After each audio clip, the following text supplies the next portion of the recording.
bihi nasta'in wa ala umuri dunya waddin. Wassalatu wassalamu ala asyrafil anbiya'i wal mursalin sayyidina wa maulana Muhammadin wa ala alihi wa sahbihi wa barik wa sallim ajma'in, amma ba'du.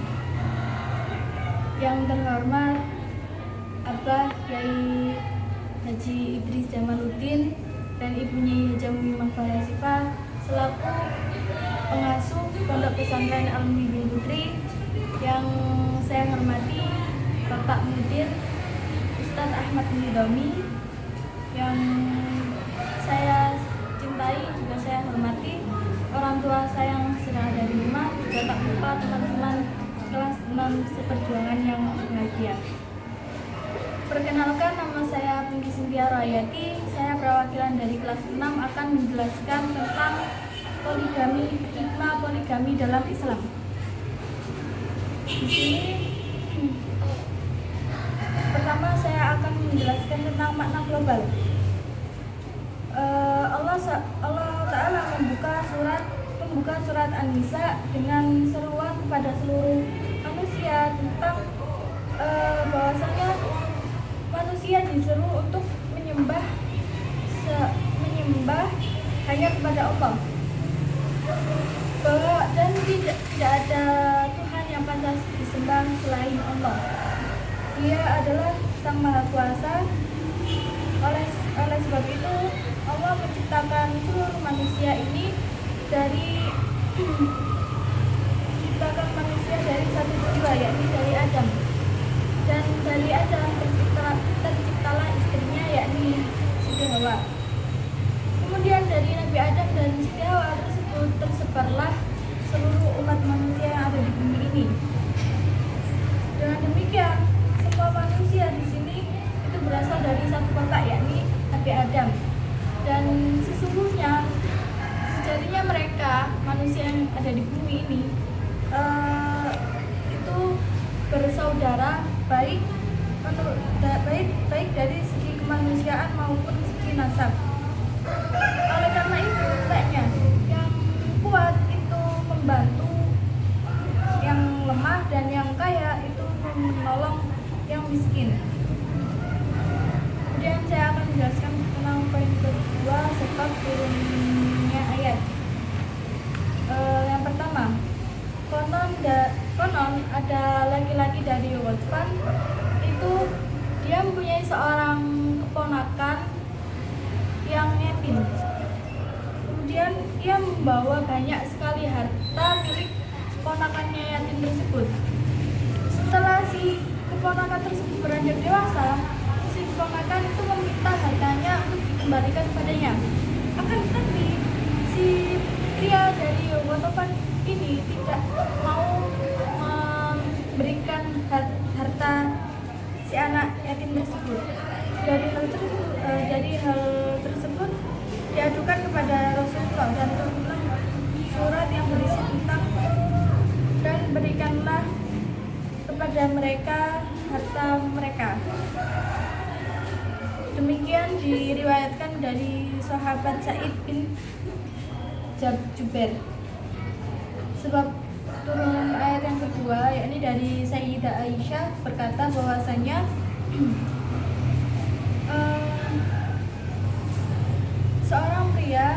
ada seorang pria memelihara seorang anak perempuan yang yatim. Kemudian si anak tersebut sudah beranjak dewasa.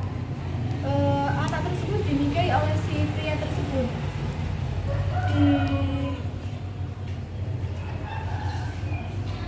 Oleh karena itu si wanita tersebut itu tetap berada di bawah kekuasaan si laki-laki tersebut. Akan tetapi si laki-laki tersebut tidak bisa memenuhi hak-haknya perempuan yatim tersebut. Kemudian turunlah surat yang berisi tentang, dan jika kamu takut tidak akan dapat berlaku adil di hak-hak perempuan yatim bila mana kau kawini. Kemudian poin yang ketiga, saya akan menjelaskan tentang kandungan hukum. Di sini yang pertama, kandungan hukum. Apa hukumnya minta dengan wasilah keluarga?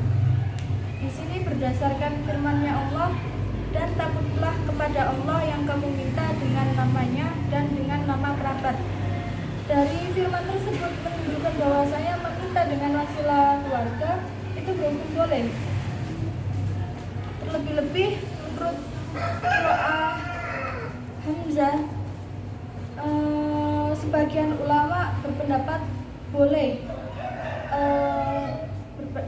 boleh meminta dengan wasilah. Sebab hal ini itu tidak termasuk sumpah dan hanya sekedar bentuk ungkapan belas kasih terhadap anak yatim tersebut. Akan tetapi menurut Ibnu Atiyah, meminta dengan wasilah keluarga itu termasuk dari salah satu dari sumpah, kandungan hukum yang kedua, yakni bolehkah harta anak yatim itu diberikan sebelum ia beranjak dewasa. Yang berdasarkan firman Allah, dan berikanlah kepada anak-anak yatim harta-harta mereka. Di situ menjelaskan bahwasanya kewajiban menyerahkan harta anak yatim. Akan tetapi para ulama bersepakat bahwasanya tidak boleh diberikan harta anak yatim tersebut sebelum ia beranjak dewasa. Berdasarkan firman-Nya Allah, yakni surat An-Nisa juz 4 ayat 6 yang berbunyi Bismillahirrahmanirrahim. Wabtalul yatama hatta idza balagun nikaha fa in anastum minhum rusydan fadfa'u ilaihim amwalahum. Yang berarti, dan ujilah anak-anak yatim itu hingga mereka sampai pantas kawin. Kalau kamu sudah merasa bahwa mereka itu sudah dewasa atau cerdas, maka serahkanlah harta-harta mereka. Yang ketiga, kandungan hukum yang ketiga tentang perintah kawin itu wajib. Apakah perintah kawin itu wajib atau mubah? Di sini jumhur ulama berpendapat bahwasannya berdasarkan firman Allah Ta'ala, dan kawinilah perempuan yang baik bagimu. Di sini berpendapat bahwasanya menunjukkan hukum mubah, sama halnya seperti hukum makan dan minum yang berhukum mubah juga. Akan tetapi sebaliknya, mazhab Dhohiri berpendapat bahwasanya menikah itu berhukum wajib. Mereka berpegang dengan zahir ayat, yaitu berisi tentang ayat perintah. Sedang perintah pada asalnya itu berhukum wajib dilakukan. Yang terakhir, kesimpulan pertama, seluruh umat manusia itu pada hakikatnya satu nasab, yakni dari Bapak Adam. Yang kedua, boleh meminta sesuatu dengan nama Allah, seperti ungkapan aku meminta kepadamu dengan nama Allah. Yang ketiga, hak keluarga adalah hak yang sangat agung. Oleh karena itu Allah memerintahkan agar memupuk hubungan kekeluargaan, dan Allah melarang untuk memutuskan tali persaudaraan tersebut. Yang keempat, anak yatim dan hartanya itu wajib dipelihara, dan wajib juga dikembalikan harta si anak yatim tersebut jika ia sudah beranjak dewasa. Yang kelima, poligami. Boleh melakukan poligami sampai ia menikahi 4 perempuan, dengan syarat dia harus bisa bersikap adil terhadap semua istrinya tersebut. Yang keenam, akan tetapi jika ia tidak mampu berlaku adil, maka ia hanya boleh menikah 1 kali. Hikmah tasyrik di sini adalah poligami adalah suatu tuntutan hidup, dan ia bukan undang-undang baru yang hanya dibawa oleh Islam. Sekian dari saya. Mohon maaf bila ada kurang dan salah kata. Kalau aku minkum, wassalamualaikum warahmatullahi wabarakatuh.